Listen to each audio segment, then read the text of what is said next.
안녕하세요. DM성형외과 유현민 원장입니다. 요즘 코로나가 끝나고 외국 환자들이 다시 한국으로 성형외에서 많이 찾아오고 있습니다. 주로 이제 동남아, 또 뭐 중국 환자들이 오고 일본 환자들도 있지만 미국에서 멀리 미국에서 교포들은 물론이고 외국 분들도 한국 성형 관심이 많으시고 실제 수술 받는 경우도 가끔 있습니다. 저희 홈페이지 기준으로 이제 구글 분석을 통해서 보면 실제로 미국이 검색 순위 3위에 올라 있거든요. 이런 걸 보면 미국에서 한국 성형에 관심이 많다 이렇게 간접적으로 알 수 있습니다. 그래서 오늘은 저 멀리 미국에서 왜 한국으로 성형을 받으러 오는지, 한국과 미국에는 성형에 있어서 어떤 차이가 있는지 여기에 대해서 한번 제가 교환 교수로 미국에 다녀온 적이 있기 때문에 그런 경험을 바탕으로 한번 말씀드려보겠습니다.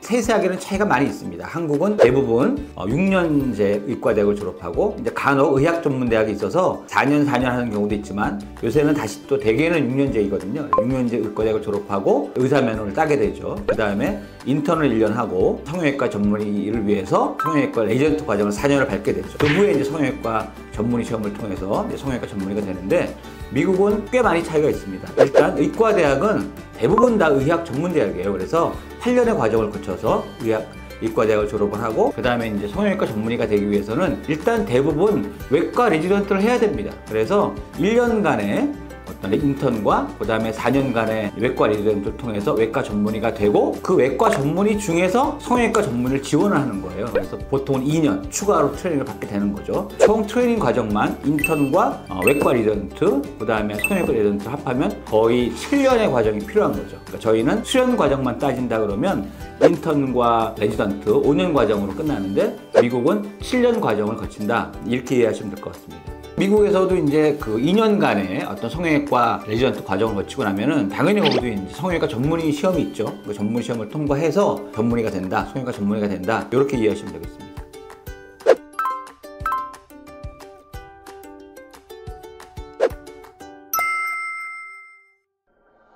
성형수술 전체 개수로 보면 당연히 미국이 1등이고 하지만 이제 인구 대비 우리나라 같은 경우에는 총 성형수술 숫자 자체는 뭐 인구 숫자가 그 나라만큼 많지 않으니까 10위 안에는 못 들지만은 인구 대비 따지면은 뭐 과거에는 그렇지 않았는데 2019년도 기준 자료를 보면은 우리나라가 1등입니다. 1등이니까 그만큼 성형수술 많이 하고 또 많이 발전하고 있다 이렇게 알 수도 있고 미국은 모든 어떤 병원이 특히 이제 성형외과 같은 병원은 대도시 위주로 땅굴이 워낙 넓기 때문에 접근성이 많이 떨어지죠. 하지만 뭐 우리나라는 뭐 서울은 물론이고 그다음에 지방 곳곳에도 이제 성형외과가 있기 때문에 접근성마저도 우리나라가 세계 1위 아닌가 생각됩니다. 그러니까 미국 같은 경우는 성형수술은 사실은 주로 이제 소득과 많이 관계되고 소득은 뭐 당연히 백인들이 평균 소득이 높기 때문에 주로 백인들이 많이 합니다. 많이 하지만 소득을 고려하지 않는다면 뭐 흑인은 사실은 제가 아는 바로는 성형수술에 대한 수요가 많이 적고 그거보다는 라틴계 사람들이 성형수술을 많이 하죠. 라틴 사람들이 많이 하고 인종별로 보면은 미국에서는 당연히 백인이 1등이다 뭐 이렇게 말씀드립니다. 그래서 또 연령대로 보면은 우리나라는 이제 뭐 굉장히 어린 나이부터 성형수술을 일찍 접하는 경향이 있지만 미국 같은 경우는 그렇진 않아요. 그렇진 않고 대개 이제 20대 뭐 거의 성형수술을 고려하지 않고 이제 남자 같은 경우는 조금 다른데 미국 같은 경우는 매부리코에 대한 어떤 수요가 많이 있어요. 많이 있고 또 그런 거에 대한 미적인 인식이 강하기 때문에 그런 수요는 있지만 대부분은 연령이 꽤 되고 소득 수준이 어느 정도 됐을 때 그러니까 나이가 좀 든 사람들이 수술을 받는다 뭐 이렇게 연령대는 차이가 있습니다. 미국은 제가 아는 바로는 꽤 한 10년 이전의 과거에는 유방수술이 빈도수는 제일 1등이었어요. 그러니까 다른 어떤 세세한 피부의 어떤 뭐 시술이나 이런 거를 제외하고는 수술로 따지면 1등이었는데 이 유방수술을 제치고 안면거상수술, 리프팅 수술이 1등이라고 이제 저는 알고 있습니다. 그런 정도로 리프팅 수술에 대한 수요도 많아졌고 빈도가 많아진 거죠. 그래서 이제 미국 같은 경우는 리프팅 수술을 하면은 뭐 저희는 당연히 얼굴 쪽 리프팅만 생각하는데 그쪽은 이제 동양인하고 다르게 다른 신체에 대한 처짐이 굉장히 심해요. 조금만 나이가 들어도 뭐 살찌지 않은 사람도 이제 피부 처짐이 심하고 복부라든지 그런 쪽의 수술도 다 리프팅에 포함시키거든요. 그러니까 그런 리프팅을 다 포함해서 전체적 리프팅을 다 포함한다 그러면 굉장히 상위로 올라갈 가능성이 있습니다. 한국은 뭐 당연히 눈, 코가 1등이지만 미국은 못지않게 코 수요가 굉장히 많습니다. 그러니까 이 코 수요는 큰 코를 줄이는 코 수요죠. 특히 이제 매부리 코를 교정한다든가 이제 넓은 콧볼을 줄인다던가 뭐 그런 코수요에 대한 또 수요가 굉장히 많아요. 그래서 역시 미국도 뭐 우리가 일반인들이 좀 생각하기 어려울 수도 있지만 다양하게 여러 가지 수술을 많이 하고 있다. 뭐 이런 정도로 이해하시면 될 것 같아요.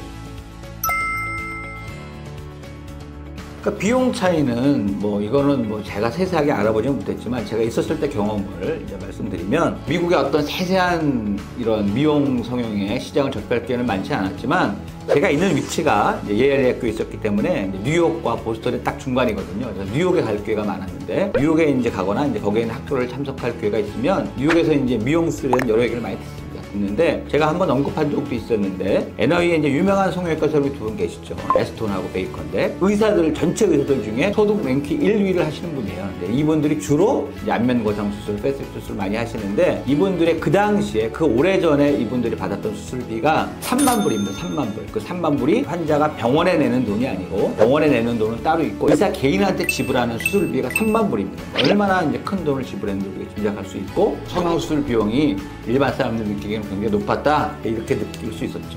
그래서 이제 뭐 어떤 데이터를 또 근거해서 말씀드리면 이제 눈수술 성형 평균 성형 비용이 4,100달러인가 그렇더라고요. 이렇게 비교해 보면은 우리나라 아마 눈수술 요새 비용이 많이 낮아서 뭐 성형 비용 평균 비용을 따지면 한 1,000불 내외가 되지 않을까. 근데 싼 거는 뭐 몇십만 원짜리도 있으니까 많게는 10배에서 뭐 5배 정도도 차이가 난다. 이렇게 말씀드릴 수 있죠. 그래서 이렇게 단순하게 이제 뭐 한 가지만 비교했지만 여러 걸로 미뤄봐도 뭐 미국과 한국의 성형수술 비용은 차이가 많이 나고 4~5배에서 뭐 10배까지 나는 성형수술도 있을 수 있다. 뭐 이렇게 말씀드릴 수 있죠. 그래서 이제 뭐 이거 병원마다 한국도 마찬가지고 미국도 마찬가지고 비용 차이가 너무나 많이 나기 때문에 이런 거는 참고 정도로만 생각하시면 될 것 같습니다.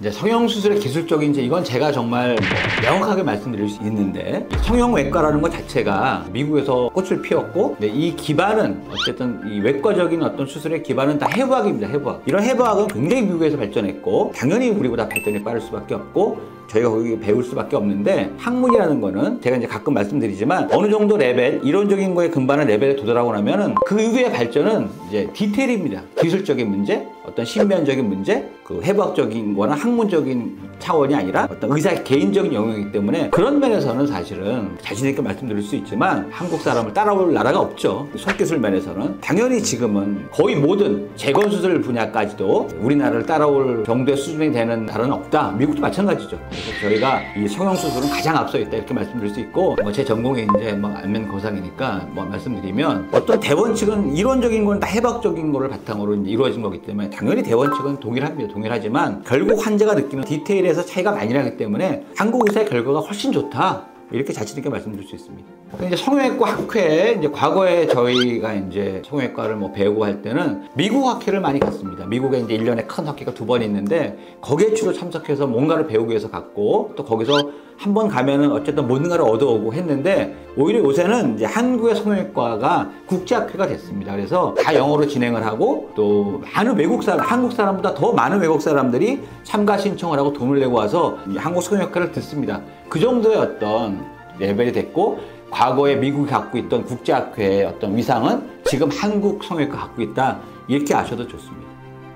그래서 오늘은 이제 한국과 미국의 성형외과에 대해서 말씀드렸는데 앞으로 이런 독특하고 재미있는 콘텐츠에 대해서 한번 자주 만들어 보도록 하겠습니다. 오늘 영상 보시고 많은 도움이 됐으면 좋겠고 궁금한 점 있으시면 댓글 달아주시면 성형외과 답변 드리겠습니다. 이상 DM 성형외과 유현민 원장이었습니다. 감사합니다.